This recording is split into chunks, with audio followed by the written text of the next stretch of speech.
You are watching the YouTube uncut version of Live Set Apart episode 12. Thank you so much for checking out my channel. Be sure to subscribe if you haven't already so that you never miss an uncut podcast episode. Now, in this episode, I interview Curtis Clark, an author of 2 books, a family man and a natural encourager. And let me tell you, I was motivated by his interview, so I know that you will be inspired as well. So if anything comes to your mind as you're watching, be sure to leave a comment because I will be sure to respond, and I may even feature your comment in the next episode, which will be unpacking this episode. So if you haven't subscribed already, be sure to do so that you never miss any of my inspirational interviews. I only have the best guests on my podcast. So be sure to subscribe and enjoy. Okay. Thank you so much, Curtis Clark, for being a guest on Live Set Apart. I am so excited to talk with you today. And I know that what you share will be an inspiration to listeners. Right. Hope so. Yes. Now, Curtis, we've known each other for years. And so I just thought it would be really cool to sit and talk with you, especially since I recently came across one of your posts about your book, I Lived. Okay. I think you were either getting a box of them or shipping some out, whatever it was. I said, I want to hear about Curtis's book. So before we get into the book, though, I want you to tell me about your journey to discovering purpose. Purpose. My journey Your part I live. Yes. Okay. No, just discovering your purpose. Actually, I've always been a writer. You know, basically, I mean, I started off in a journal or what have you, and basically, I was just writing in journal. You know, everyday journal. You know, watching my sister and everybody else writing journals. So I started just writing in my journal, quote, everyday life, quote. So I came with an idea. I'm not going to get into too much the dreams and the visions I had, but as far as the journal, I just started like, why not just do a book form, put it in book form or whatever. So I came out with my book, you know. My very first book was Curtis Says. It was back in 2012. But right now, this one right here is more authentic. And it came with I Lived, the book I Lived, and it came with quotes from my journal. So I just came out with this idea of let's just make it just a book form and just come up and make it out of a business. So I've always been a writer, but like I said, it was birthed from my journal. All right. You know. Now, before you released your first book, and I remember that Curtis Says, before you released your first book and you were writing in your journals, did you find yourself doing other writing projects? I mean, it might just run in your family because I know your sister is a writer. Right. But is it a gift that is it something that runs in your family? Have you always been a writer? Have you always had a desire to write? I always have a desire to write, you know, just write down thoughts, you know, and I wanted to just not just write for myself as far as a journal. I wanted to write for people. I just wanted to reach people, you know, and that's where the journal came in as far as me writing about my everyday walk with God speaking to me and life and quotes. And I was like, oh, okay, let me just, you know, write out of book form. Like I was telling you earlier, I was just like, just writing. And I came out with a quote motivational book. Even though, it was my first book, you know, it was kind of, you know, it was different, but a lot of, you know, some mistakes in the book or whatever, and, you know, and certain, you know, it was my first book, you know, but everybody said, let me just take it out, you know, just get it re-edited. I said, no, you know, I got to re-edit it, but at the same time, they'll know it was my first book. But, and ever since then, you know, just quotes, I could just be walking down the street and a quote just pop up. I can be just, you know, taking a shower, quotes just pop up, you know, just write it down. Sometimes I just go to a job or a meeting, I might just have like a notepad and just write quotes down. And, you know, I said, maybe this is good. You know, that's when I knew God was speaking. I said, just write a quote, you know, to everyday life, as far as like motivational quotes. You know, the quotes are not that deep. You know, some might be deep, but at the same time, it's not too deep. You know, I just want to provoke the mind of the listener, basically. You know, and each quote you can just vibe off of it. Okay, let me just I can agree with it, or you won't have to agree with it at the same time. That's why I had a section where you can write, where you can agree with the quote, you can disagree with the quote. At the same time, it's for you. So that's what I came with it. That's the quote book.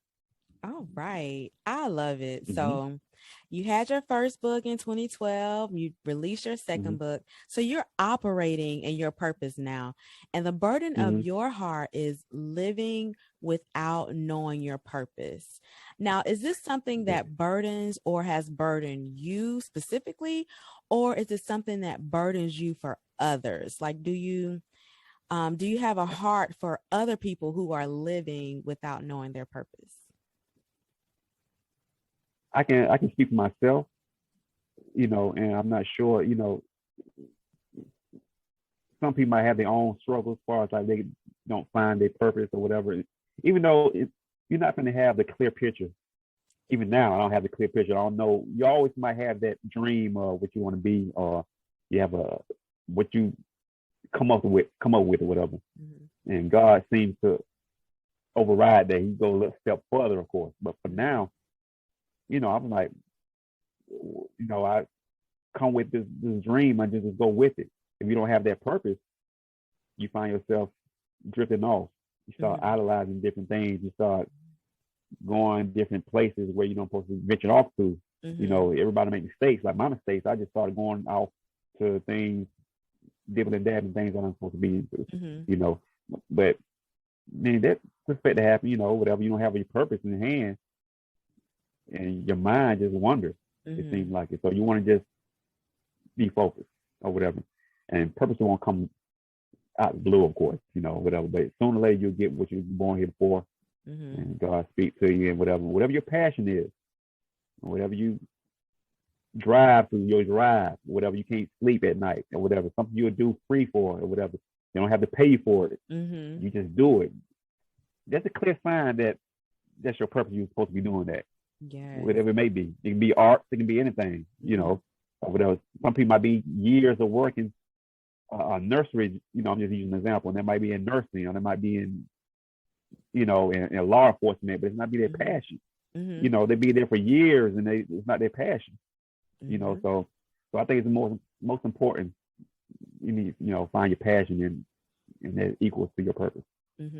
I love how you mentioned how we get an idea of what our purpose is, but then God has, even bigger plans in store for us, because you mentioned that, God has his plan evolves, so even with you're writing now, but you can see beyond that God can have any more. This is like a gateway for you, because God is so great. And of course, his thoughts are higher than ours, and his plan is bigger and greater, than ours. And so I love that you have that perspective. Oh, thank you. I mean, he will speak to you, no doubt. Yes. All right. So now let's talk specifically about I Lift. And so you shared how the idea came to you just from writing in your journal, regularly. And there are people who they do things, let's say, for example, a baker, someone who bakes cookies, in their home on the regular. They give them away for holiday, give them away at holidays and things like that. Right. And there's some people who will take that and turn it into a business and sell those cookies. But then there are other people who will just, continue to cook for friends and family and never step out, beyond that to the next step. So what was it that pushed you to take your journal, to take those quotes and actually step out and say, you know what, I'm publishing the book. It's going to be I Lift, and I'm getting it out there into people's hands? Again, you have to take risks. Simply that, risk. You get to a point where your passion overrides all your doubts for some reason to the point where you have to I need to get this done. For me, I was like, okay, I can't just. I want someone to hear these quotes. I have to get it out in book form, not just in my journal, certain quotes or whatever in life perspective, whatever. I said, let me just get it out, and we'll be here forever talking about dreams and visions, what God, giving me, whatever. So I like to the point where I like, let me just, take it to another level, to take it to another step or whatever. So it takes risk at first. You can be, it's scary or whatever, but you have to put that on the back burner, to the point where you have to know that mistakes going to come and and doubts and things of that nature, whatever. But you have to get it deeper inside of yourself and pray to the point where God leads you, whatever. To the point where, okay, step 1, step 2, I can do this. And soon it's always that first book might be your hardest. I was told your first book or whatever. I'm not sure with any type of other art or whatever, as far as like the book and author, is always their first book, the hard one. And once you get that first one down, it's almost like, domino effect. It's repetitive to the point where, okay, I can go from there. I can write another book. If I do a first book, I can write another one. I can write a third one. But yeah, like I just finished my first novel. But we're not here for that. But right now, but you just have to keep going. That's the main thing. But as long as you get your fear behind you and take that risk, and that's anything you do. Yes, you can get there. Now go that's ahead. The main thing. Go ahead and let me know how I can purchase iLift. The easiest way to purchase it from you. You go to Amazon.com. You go to Amazon.com and you can basically just put iLift, the title in, and put my name, Curtis Clark, and it will pop up or whatever. But it's not where you have a special link. Like you say, just go to Amazon.com and go from there. And you can get the ebook form also. Okay. It comes in ebook. All right, that's good to know. So iLift can be found on Amazon, physical copy, or as an ebook. That is awesome. Now, Curtis, I love to see people doing God's work outside of church. I think it's vital and it's very impactful. Sometimes, people have it in their minds that if they're not speaking to people on a pulpit in a church, that what they're doing is not ministry. But we are the church, and we each have a ministry, and it's not always going to be just in a church. So what exactly, and our ministries could look so many different ways. So tell me what your ministry looks like.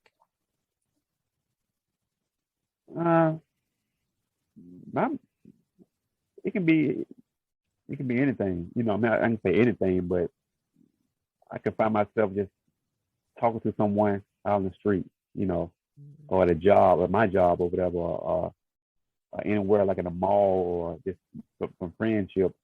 I could just talk and give that motivational, not speak. I'm gonna say speech, but as far as like that motivational, just to talk to someone, whatever they need or whatever. God might speak to me, and I just like give them that uplift or whatever. That's why that book comes from, to the point where I live, where I just like to motivate and encourage people to go to that next level. And I like to poke the brain, provoke the brain to go to that next level. So my ministry is really just uplifting people, and that's pretty much what I do for now. On a small platform. People might say small, but it can go to another level right now. Right now it's in book form, and it can just go from stage to movies, or whatever God take me, whatever He shows me. But right now I'm just on, as an author, first time author, where we just speak on that level. So that's my ministry. Yes, well, that's definitely the perfect attitude to have, wherever God takes me. Yes. That's it. Now, you were created to reach those on a spiritual climb, as you described it, or those who are on the outside looking in. Can you explain that to me? You have those that they're kind of like straddling the fence. It's spiritual, not to judge, but they go to that level, and they're afraid they're afraid they lose. If they lose the world, they're not gonna gain from what they lost or whatever. Just speaking as an example, where to the point where I can just speak to them and give them an encouragement word, like I said, to the point where you can do this, you can go to that next level. Where they, like I said, they straddling the fence, they're spiritual, they right there, but it's almost like they're hesitant about going to the next level with God, And the ones from the outside looking in, they're just not. It seems like they're not even in the door period, where you have friends that you used to deal with in the world, and it's like almost not dying to themselves. It's like spiritually dead. You can feel it, especially if you're on the other side of if you're on the other side of the token, you can feel where they're drifting off, if that makes sense.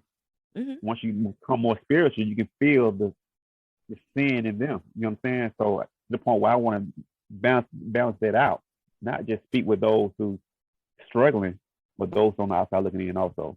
So to the point where I can just speak to both. Those who feel they're struggling and those who, just struggling all as it is, So yes. But I just speak to both. Now, speaking to you saying sometimes you can just feel where people are in life. A lot of times it's our experiences, our own experiences, the things that we've gone through that allow us to be able to sense spiritually what other people are dealing with. And I know a lot of times in life, when we think about, our purpose and our passion, a lot of times we give what we wish we had earlier in life or at some point in life. And so is this true for you in any way? And if so, how does what you're doing now, encouraging people, reaching those, on the outside looking in, those straddling the fence, how does what you're doing now relate to what you've experienced in the past? I mean, they know, people who are close to me, what I've been through and the things that I've been through. They're like, okay, he can do it. I can do it. Just by show and tell, you can just look at me and say, okay, he went from this to that, and it takes risk. Like I said, back and forth, like I said, back then, like I said, it takes risk to the point where, okay, maybe you don't have to exactly follow. You don't have to write a book. If you want to write a book, of course, you feel like you write a book. Look, if he can do it, I can do it. But that goes for any type of art or anything you have a passion for, And I'd rather just be about it than talk about it, and show and tell. Like this is what you do, and if you want to write a book, you want to be an author, you want to reach those who are lost. If you want to write a novel or write anything, just put your thoughts on paper and just go for it, and pretty much that's all balled up in one. The main thing is risk. Take your risk, take your shot. Anything you want to do. Yeah, shoot your shot. Shoot your shot. Yeah.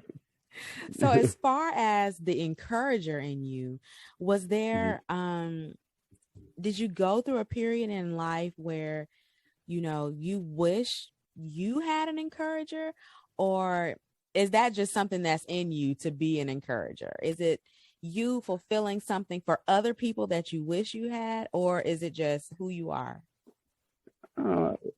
Parents encouraged me when not as much, of course. I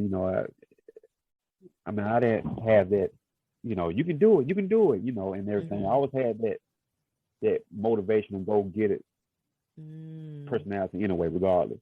Okay. Whether I go through ups and downs and trials and tribulations to the point where I say I'm going to get this done, but that comes from my own might. But at the same time, I have a relationship with God to the point where He handles everything else, But I can only do so much. But my belief in Him allowed me to raise that next level. And that's in everything I do, you know, and I'm still learning, still growing, you know, it's not going to come overnight. And I'm here to tell those who listening, same thing. It's not going to come overnight. You know, you got to keep moving. You got to keep pushing. Whatever God tell you, or showing you signs you have a vision for, and whatever be dreams or whatever your passion, it's up to you to make those steps, and God handles the rest.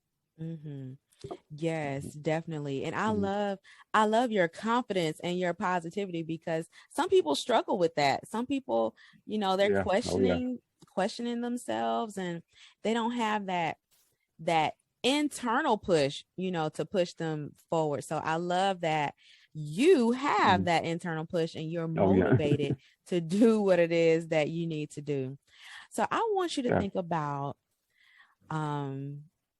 about comparison, fear, and discouragement, which are 3 dream killers. But think about those 3 things and tell me if any of those 3 things, which of those 3, if any, have affected you the most as you've been working to make your dreams a reality. So between comparison, fear, and discouragement.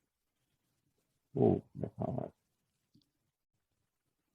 A little bit of all, I can say, but the most I can say, discouragement. To the point where you feel like time is, you want things to happen on your time, and it doesn't work like that. You feel that God's not listening. You're thinking to you don't have faith in God, of course, but and why is this not happening? Why is it not happening this time? Why is I know it may sound like a cliche, but you're like, okay, where is it? And I'm doing all the right things. Then the comparison come in at why they getting theirs done, and especially on social media or whatever. But sometimes you can't even pay attention to social media because some people be on there faking anyway, so you don't even know what's going on. But you compare yourself to to their lifestyle and just a little bit, and you feel like they're not up to par. But you shouldn't do that. You shouldn't compare yourself. You shouldn't be discouraged.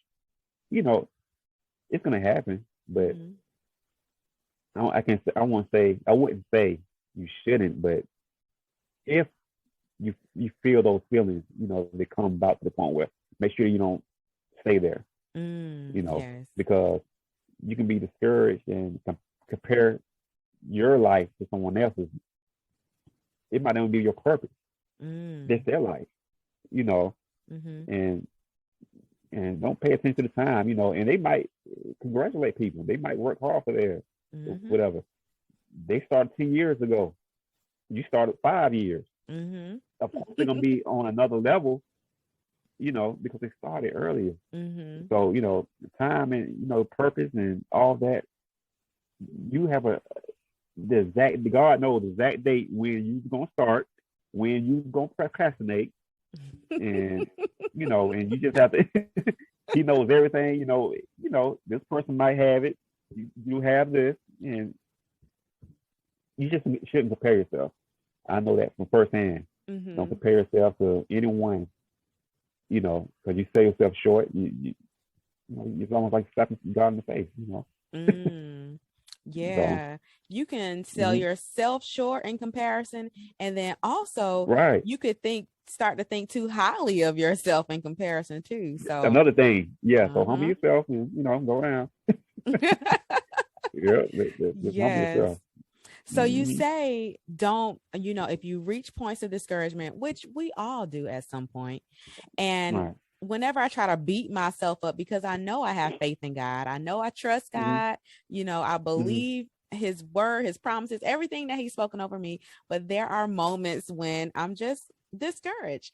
But I am encouraged when I think about David, how he went through discouragement, and he made it clear, and he told God, hey Lord, I'm discouraged, Lord, my heart is aching, Right. all of his Right. psalms and everything. Mm-hmm. But he Exactly. moved on past He that point. persevered. Like, he Mm-hmm. got it off his Mm-hmm. chest, he spoke to the Lord comforted him, and then he moved on. So what is it that helps you to move on when you get to those moments of discouragement? I put it away Mm, for a little bit. I walk away from it.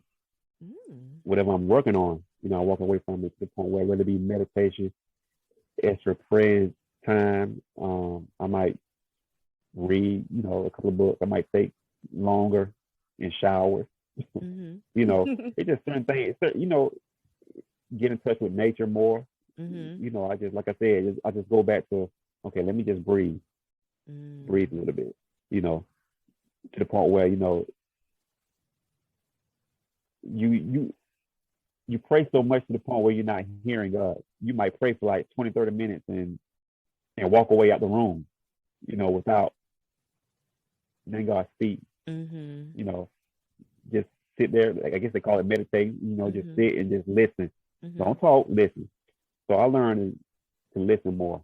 Mm, Put that away right there. Whatever I'm working on, and just listen to God. Okay, God, you said you have this, and you said you're gonna do this. I'm putting in your hands or whatever. I'm not gonna just push the issue. Let Him know when He needs to be doing this and what time He needs to be doing it. I'm not gonna no. You mm-hmm. know, that's what faith come in at. You have faith in whatever He give you. The gift He gave you, it's gonna happen. You just have to get in line. You have Mm-hmm. to get in line. You have to pray, and you have to be mindful that things gonna come at you regardless. Mm-hmm. That's where that's especially if you on that team, you work with God. So that's Yes. gonna happen. Very practical. Thank you for sharing that. You're welcome. Now, you are a proud father and Yes, yes, a yes. good one at that. Thank you. And I wonder if you're starting to see your children's gifts beginning to flourish. I know they're getting older. I wonder if Mm-hmm. you're starting to see their gifts. And if so, well, I'm sure you are. How are you preparing them to walk in their purpose early? I mean, we've been seeing a lot of stories lately about young people, kids, starting Mm-hmm. businesses and all of these wonderful Yeah. things at young ages. And I feel like each generation is beginning to do this younger and younger. So, how are you preparing your children to start to operate in their purpose? That's I talk to it. I talk to them, of course, and I just let them know that on their level, I talk to them and let them know about God, keep their faith in God, of course, and Mm-hmm. and just keep whatever they feel or whatever they like to Mm-hmm. do it. And it's not gonna be easy, of course. Like I tell them, it's not gonna be easy.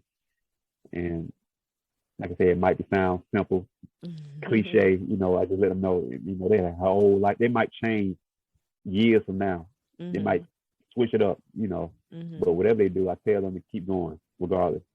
Look at me. I say, I've been through this. Look, and I show them my book. They said, hey, you wrote a book. You do the same. You do the same thing. Whatever you put your mind to, I let them know they can keep going. Whatever you're doing. So they showing glimpses of little things and what they like to do, and so I just let them know every night. You don't have to be before they go to bed. And I let them have a clear conscience, clear mind. And I let them know hard work. This is my main thing. I let them know hard work. Mm. I love it. And you have a Mm-hmm. beautiful family, by the way. Just have to say Thank that on the recording. you. You Yeah. have a very beautiful family, your wife Yeah, put it like and that. all of your yes, all of your kids. Just beautiful. So Thank you. I'm glad, Thank you. I'm proud of you, and I'm glad that you're there as a father to push your children toward close to God and Oh yeah. towards working hard towards whatever it is that they decide to do. So Mm-hmm. awesome Oh, thank job, you. Dad. Thank you. Mm-hmm. Now you mentioned, let's see.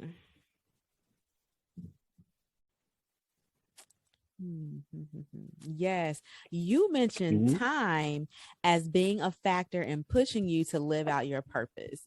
And I've heard a lot of people um jumping into action as of late, especially in 2020, because it just felt like, well, Right. God, what's happening? Is this the end? I need to do what it is that I need Right. to do.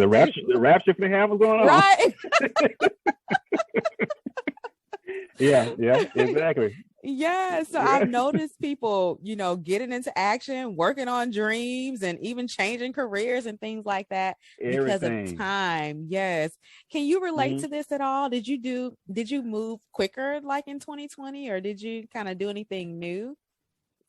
What's strange about it? Last year, even though the quote unquote, the virus came last year, Mm-hmm. in my mind, I wasn't thinking like it's funny you said that. I wasn't thinking that it's birthday, I need to go and get it done. I wasn't thinking that to the point where the reason why I was working so hard because I didn't have anything else to do. Okay. We was on lockdown to the point where I Mm-hmm. worked, CWC Publishing LLC was birthed Mm-hmm. last year. Okay. My LLC was birthed last year, so the Mm-hmm. publishing company. And I was working on that. I was writing more. I'm still writing, but last year I got a lot done for some reason. I know the reason, Yeah. but I mean, it's true. We don't have time. Even before COVID, we don't have time. We need the procrastination is a killer to your purpose. So and I think last year was a sign that we need to get things in order. You doing too much moving around. You need to sit down and work on what you need to work on. And so I sat down and I was, get to working at the same time. So it pushed me more, to go to that next level. And so me personally, I needed that. Yes, I did too. Cause I was like, yeah. Well, Lord, I got all these things on this list that I need to do. You can't come yet. Yeah, exactly. Yeah, I can't. No, and we need to sit down. Some people, we need to sit down, and we can't do nothing. Yes. Just sit down and get it done. I got plenty done last year. Yes. Mm-hmm. So you got a lot done last year. Staying focused, which I struggle with sometimes because I have 11 things that I want to do, but staying focused is key to moving forward. What is it that keeps you focused? What keeps me focused is realizing why. Why am I doing this? And I feel like it's just like you feel like you don't do this, your purpose or whatever you got going on. You feel like you failing somebody looking, and you feel like you have to do it. If that makes sense. This with me, it's almost like this is what keeps me focused or whatever. If I'm off, if I'm off a little bit, which I have problems with focusing sometimes myself, I get back focusing. Whatever. And I forgot that writer name. I forgot his name. He said as a writer, he didn't wait to write when he felt like writing. Because if he began to write when he felt like writing, he would have never started writing. So sometimes you just need to write. And as you write, it comes as an author, and all of a sudden to the point where you wrote about 3 or 4 or 5 pages. So, that it's just, you just have to keep, sometimes me being focused, sometimes I just have to just do it, because you find yourself being idle, to the point where you focus on doing nothing. Yeah. Basically. Yeah. So, you have to, like you say, I have so much stuff going on, kids and this and that. And, people say, well, how you write a book with all the kids and this is going on? And you write a couple of books and all, focus, rest, and everything else. You have to stay focused, That's a Yes. must. Well, we've reached the end of our time together, but before we end, I'd like you to share some words of encouragement to listeners. If you're out there listening, which I know you are, my main thing in life is you pursuing something. You have to take risks. It's not, you have to take risks. You have to go to that next level. You might not have that person to push you. You might not have that person in the corner. Even you might have somebody that push you. It takes courage and motivation to go to that next level and take risks. You're not going to know what's on that other side if you go to that other side or even attempt to pursue to go to that other side. So my main thing is to move forward. Move forward. Whatever your purpose is, whatever you feel like you need to be doing. My main thing is to be, whatever your passion is, follow that. That's a hint of whatever you need to be doing, your passion. And like I said, there's plenty of people who was working on this and working on that. I quit many jobs, I did this, I did that, and they quit. It's going to be hard to quit your passion. Whatever you're passionate about, you might slow down a little bit, but you're not going to quit. So whatever your passion is, whatever you think about the most, whatever God's telling you to do, pursue it. Yes.